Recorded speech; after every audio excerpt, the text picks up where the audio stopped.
You know. So Nonsizi, what are the important steps that one should consider on a music release process? For an artist, whether you're new or whether you are established, like you said, it's a music release process. As an artist, when you're sending out the bio, what do they want to know about you?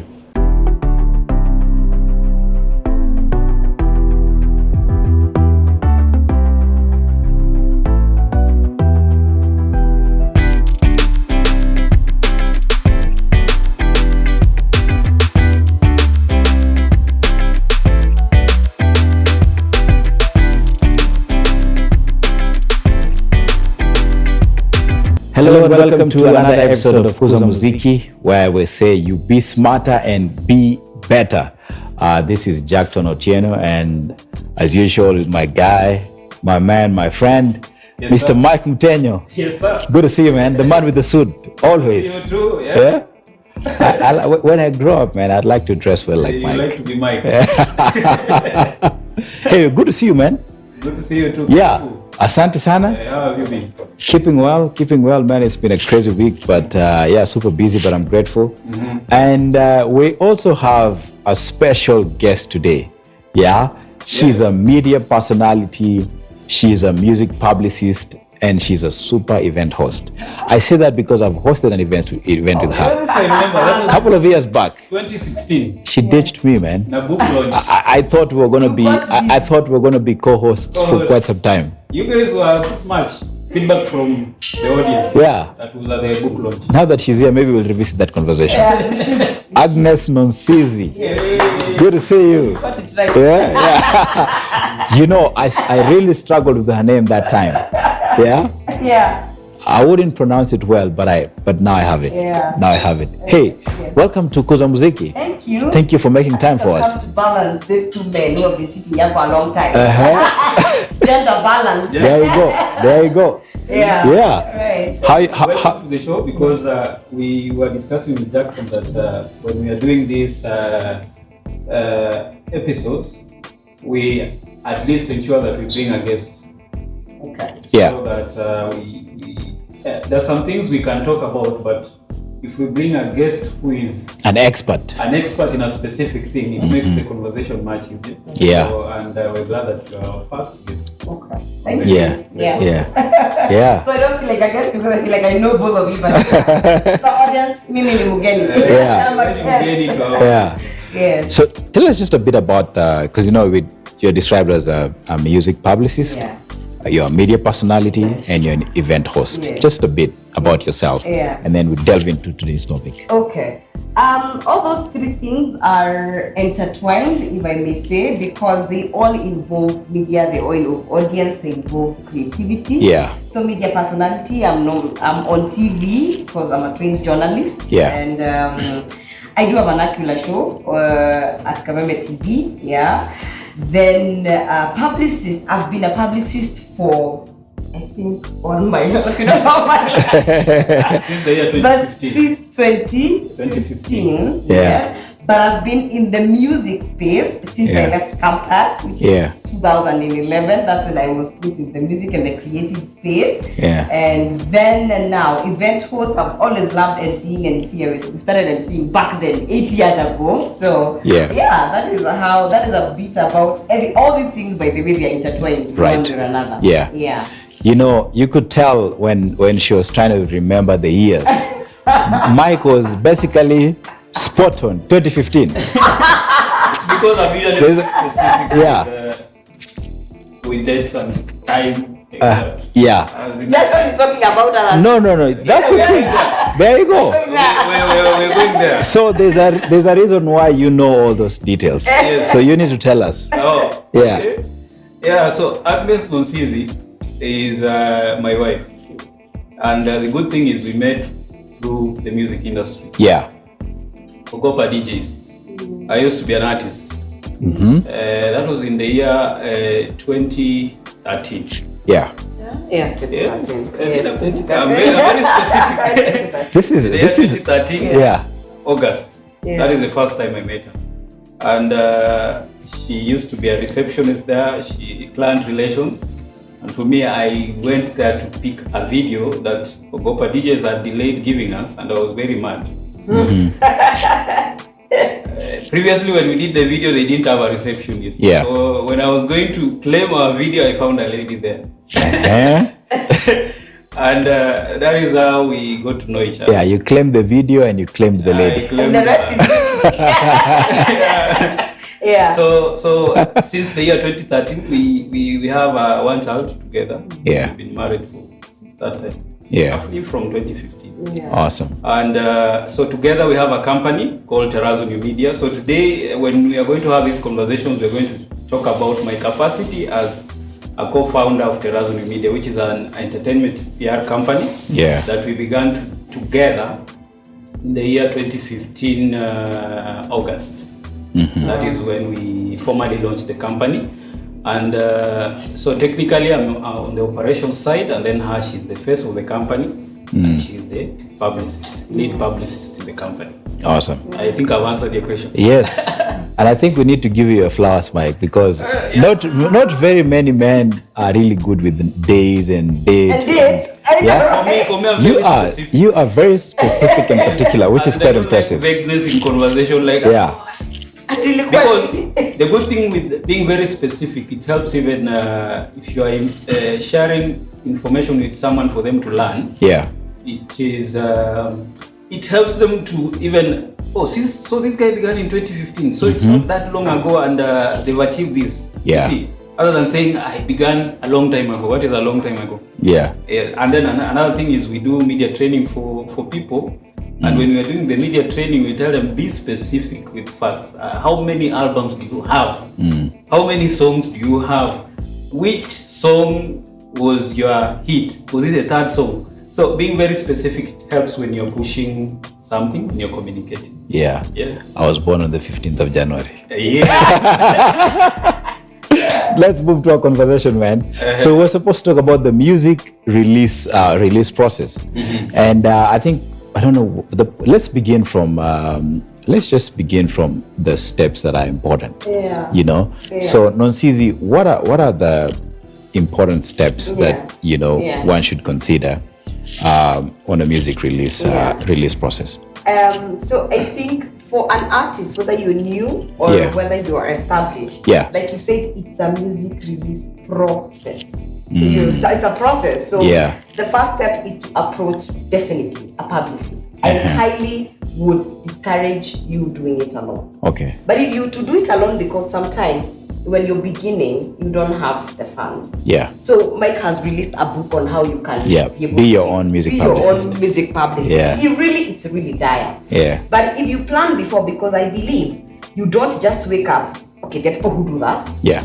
And decide, today I'm just going to release a song. It's very good to plan. And if you're planning, get in touch with a music publicist, or rather, professionalize your release. Yeah. It's going to have more impact.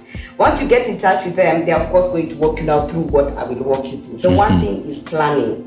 I highly discourage artists reaching out to a publicist or to any professional. Yeah. Like 2 days before the release. I mean, I'm not going to be able to do anything because I don't control the media. Right. I am just a bridge between you and the media. So when you plan, at least be safe. Let's say minimum 3 weeks. To the release, or a month to. A month is safe. That way, as a publicist, when I come on board, the first thing is to understand where the artist wants to go with this release. What do they want to achieve? Like I mentioned, they are very different artists. There are those who are established, and there are those who are beginning right now. Once you get into their head, which stations do they have an idea they want to go to? It's very good to tap into their minds. I never used to do that, but then I realized it's not about my release. I need to understand what do they want to achieve. Then from there, you have to ask for the necessary things. Is the audio complete? I have seen scenarios where artists come and manze, sijui bado ihadia kona song, sijui I don't know zile. It's not complete. Confirm. Is it complete? You've been given. It's probably even still with the producer. Yes. Have you been given? Have you listened to the final product? You probably have the 3-piece. Everything. What is a 3-piece? Okay, a 3-piece is you have the complete song. You have the instrumental separately, and you have your vocals separately. Of course, nowadays you don't really use them that much, but it's important to have the project complete, right? Because when you have them, even if we're going to do a half life, the stems, they're gonna be needed at one point. Could not be the release, but they're gonna be needed at one point. Is the video ready, or are we doing an audio release only? I have seen scenarios where we have locked the date of the release. No video. The director is nowhere to be seen. He's in a different country. I remember a project I released and the director was in a different country. Oh my goodness. We have different timelines and I am pulling hair. So confirm the video. Have you seen the last? The first cut, the second cut. Is it the color? Is it done? You have it. In your drive with you. Fine, that's fine. Also, images are very, very important. You guys have talked about the brand. The brand, If you don't have current image, what are we working with here? It's very good for artists to always keep having photo shoots. So I'm going to ask for images. Why am I asking for images? If you're going to have artwork that you're going to put, because it's very important to have artwork. Even if it's not me who needs it.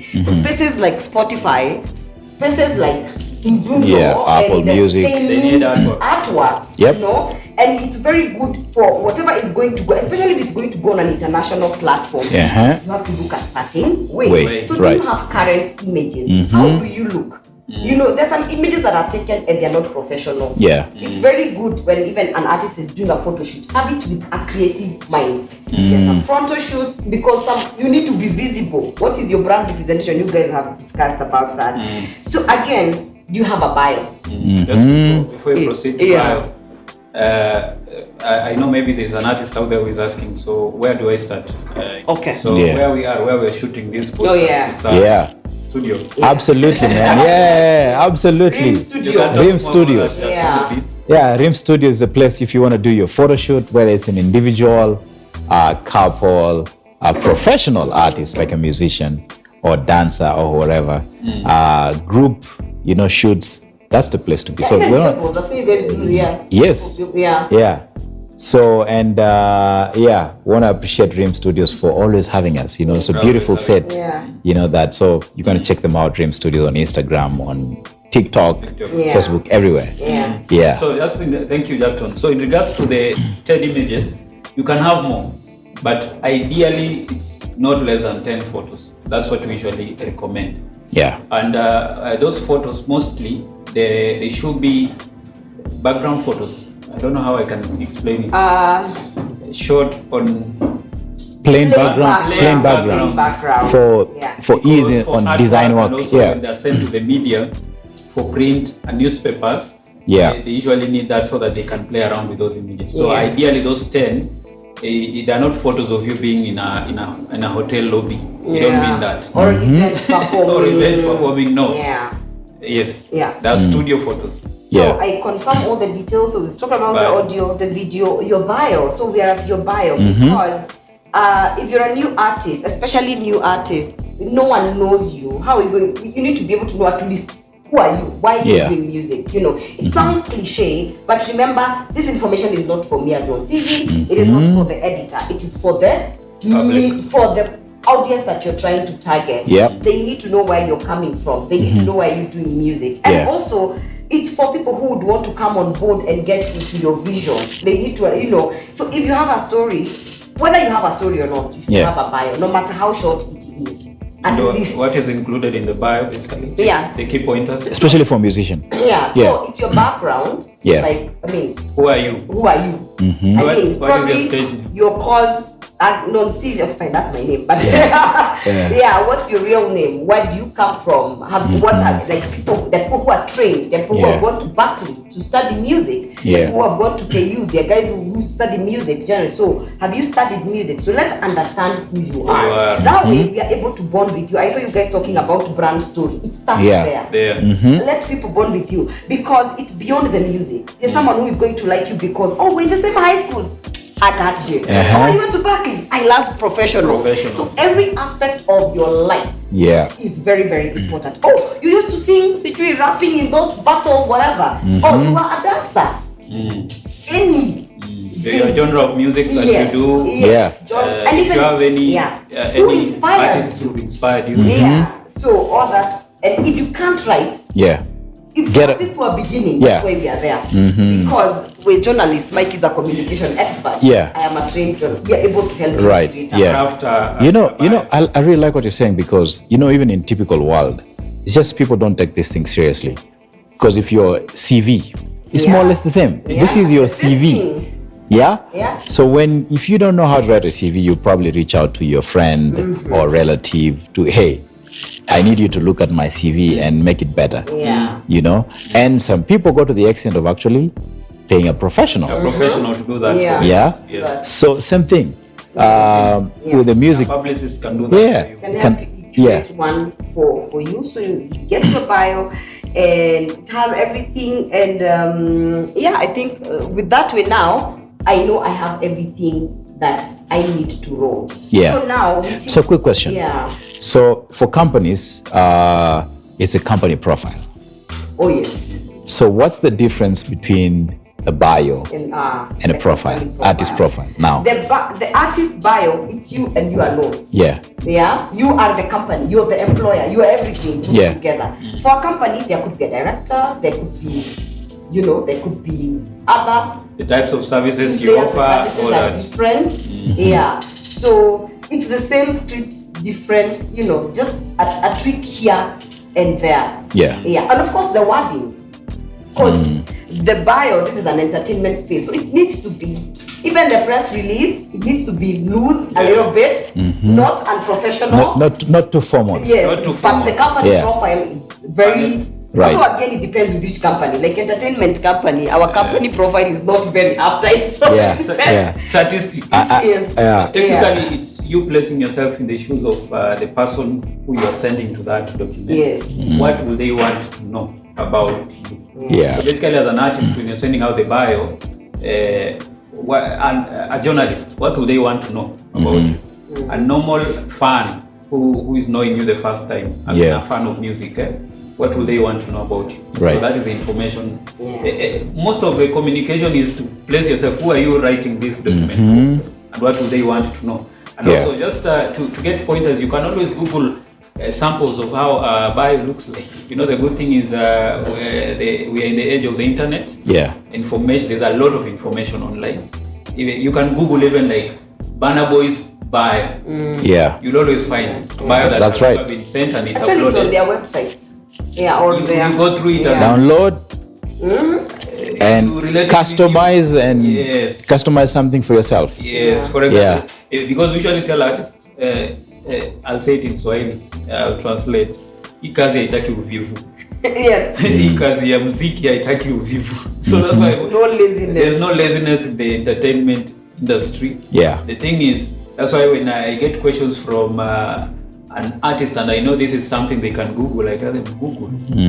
I just reply with one statement: Google. Stop being lazy. It's a cool way of just telling them stop being lazy. I think I forgot something. Let me go back to the audio and the video and the recording process. Nowadays, I really like to ask the artist: have you paid everyone who needs to be paid?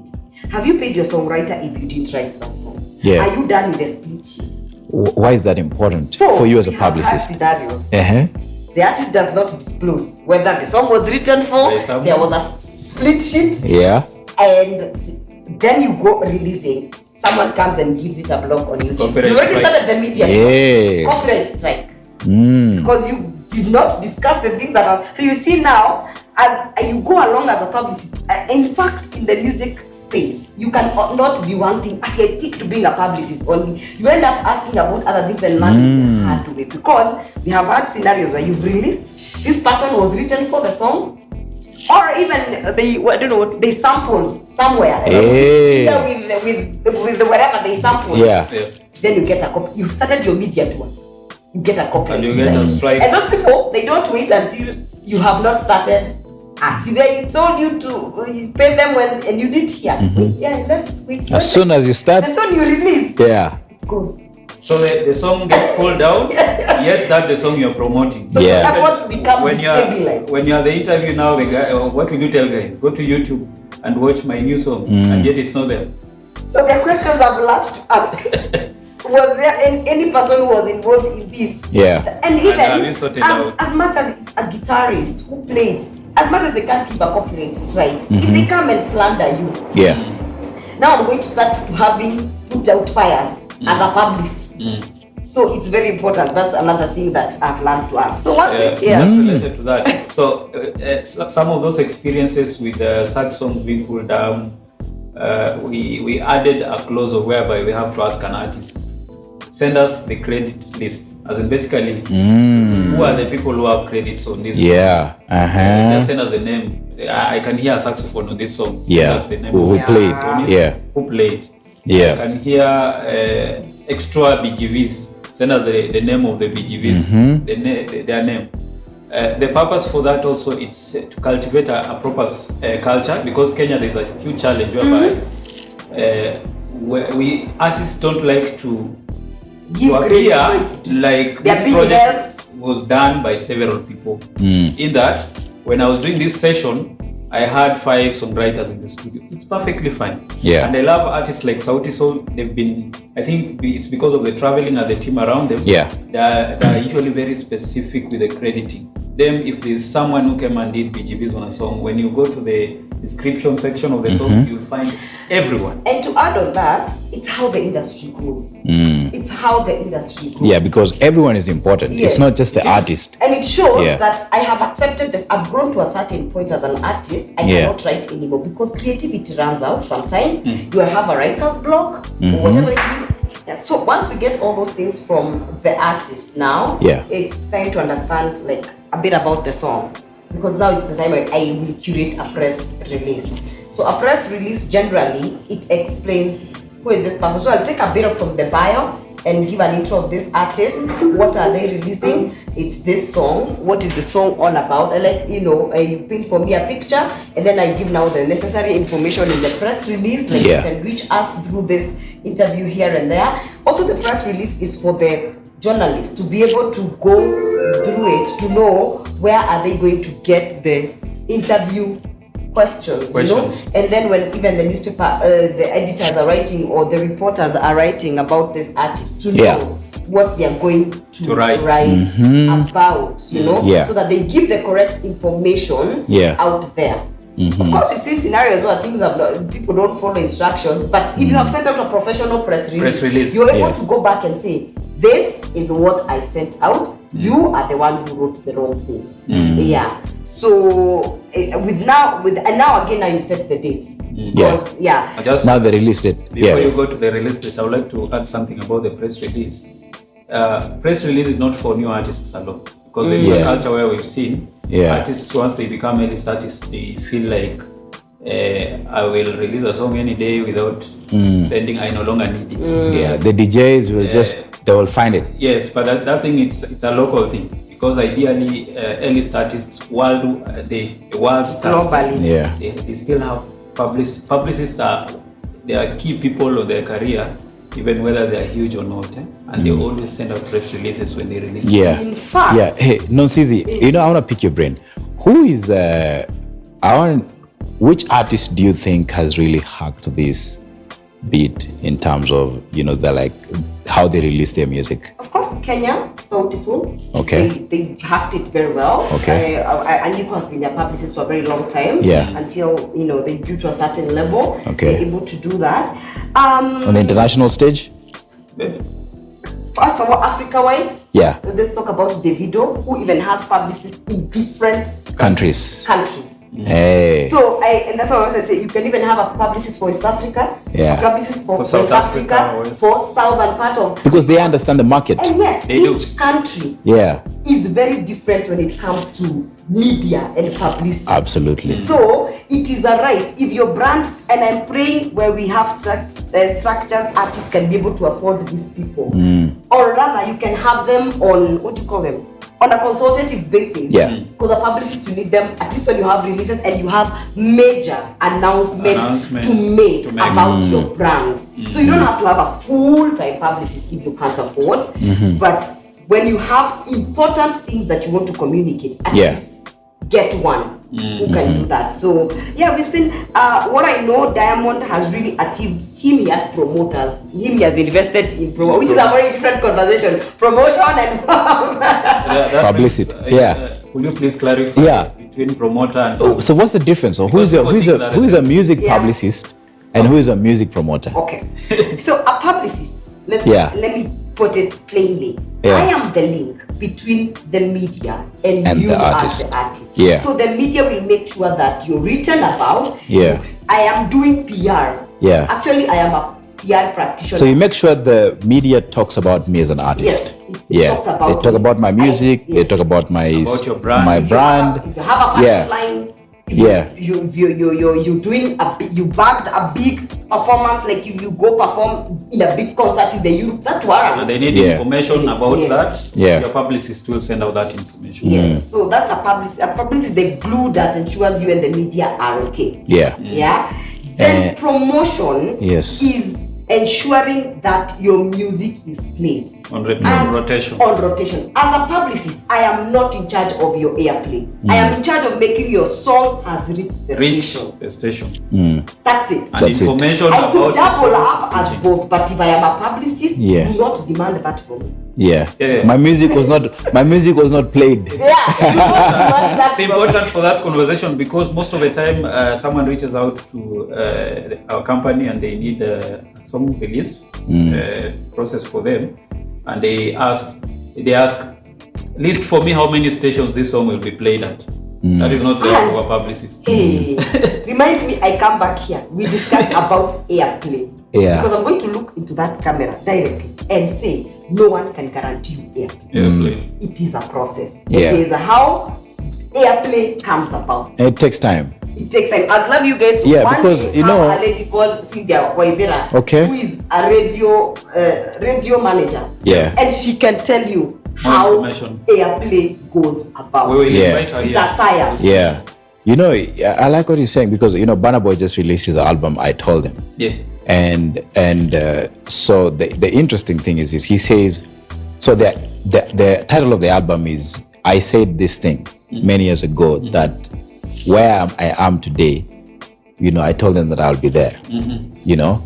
And when people are celebrating right now, they think, hey, this guy, God loves him too much, or there's some things. Yet it's a journey. And there's it's a journey. And there's serious work that has been done. Song, which is very good, might not get played. Your second song, and there's someone who releases the first song, and it's a big hit. It's a big hit. That will not guarantee him that he will last a career. That won't guarantee you a career. Airplay does not guarantee you longevity in the industry. And we've seen a lot of that. And also, if your music does not need airplay, the people who release their music, they don't care about airplay. I used to you guys talk about it, but they are performing elsewhere and they are fine. So again, we'll come to the audience. It's a whole conversation. This is, come to the audience. The mass market needs airplay, and it's very good. They're very niche market.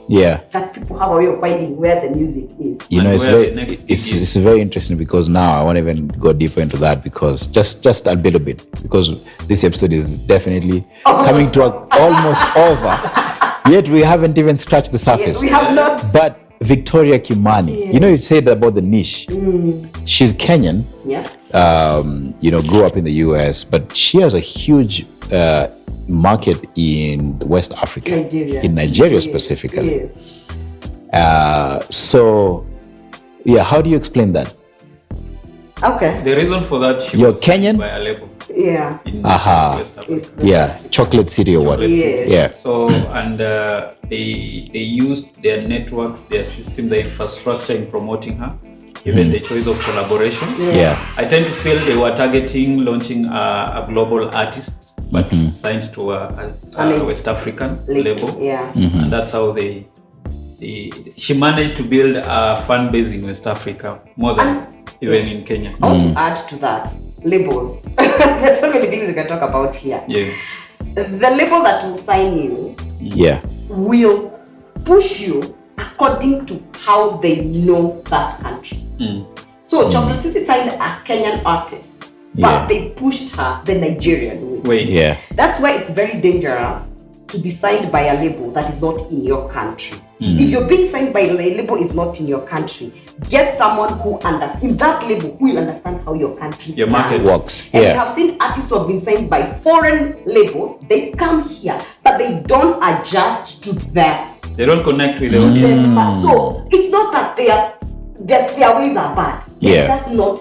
Every market has its way of doing music. Yeah. So adjust to that. And again, for Kenyan artists who are looking forward to expanding their wings and be signed by labels that are not Kenyan, let them get somebody who has the understanding, especially because again, you can conquer out there and don't want to conquer Kenya. Yeah. But if you are a brand that has already gotten the ground in Kenya, how are you going to maintain that as you go outside? You stay grounded. So labels are amazing and they're good. Just to add on that, there's something I like nowadays. You know, previously when these international labels, they were coming locally to sign artists, let's say Universal. Yeah. Those days they used to come without a plan of how to get into that market, in the sense that people based in UK or US are the ones who you're having meetings briefing you about the next video is this. But nowadays what I like is most of the signings we've seen, either it's a publishing signing or it's even if it's a 360 deal, they allow you to come on board with your team that has been with you. Yeah. That's why it's very easy when someone like Burna Boy can have a deal with Atlantic or whichever label, but you still see they're still grounded. In that he's a global brand, but still grounded. It's because on the team they still have people who understand the African market, who are part of the other team. So they usually have meetings that gel. Yeah. Because in the past we've had disastrous signings. I can call them like that. A few years back, like we'll speak because it's part of how they will grow. A few years back, Sony, I think it's the South African, signed a lot of artists. We had Red Sun, we had Ali Kiba, we had Rose Muhando, we had Keko from Uganda. There was another Kenyan. Who is it? The rapper.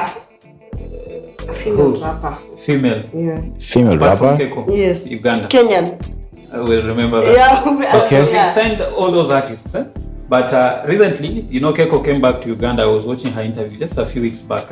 And she was asked, why were you signed on a big label and it had funding and this thing failed? She said they didn't have an understanding of the Ugandan market.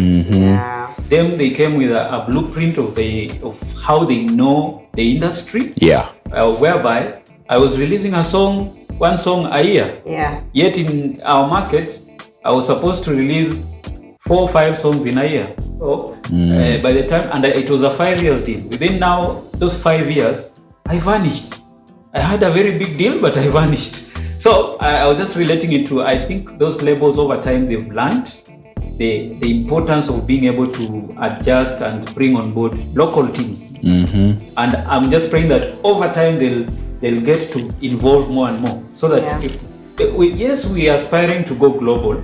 So when these labels are coming, it's good to get a team that understands, and some of us are here. We are professionals who understand this industry in the sense that we can always work as consultants on a brand that has been signed by a label from outside. Awesome, man. I'd like us to continue this conversation, but I think we'll do this in the next episode. Hey, Nonsizi, so nice having you on the show. It's just amazing having this conversation with you. Thank you for making time. But we're continuing this conversation next episode. So if you are an artist out there and you definitely need help, you should contact Terrazzo New Media, and you're going to be sorted on those services. So Mike, maybe you can briefly highlight where they can find why absolutely. Okay, so we are available on all social media platforms. The name of the company is Terrazzo New Media. We have our website, terrazzomedia.com. You can check us out. And in case you would like to get in touch, is info@terrazzomedia.com. But the easiest is finding us on our social media platforms, and we'll be able to discuss on how we can release your next project. Awesome. This episode is always powered by Upeo Talent Agency. That supports artists and musicians who we're talking about. And it's also powered by Bamba Studios. It's a production company. If you're looking for media production work, shooting documentaries, live streaming, any media production work, Bamba Studios, your go-to name. And a big thank you to Rim Studios for always ensuring that we have this amazing space to shoot our show. So you can check them out everywhere at Rim's Studios. And until next time, from us, three of us. Adios. Adios.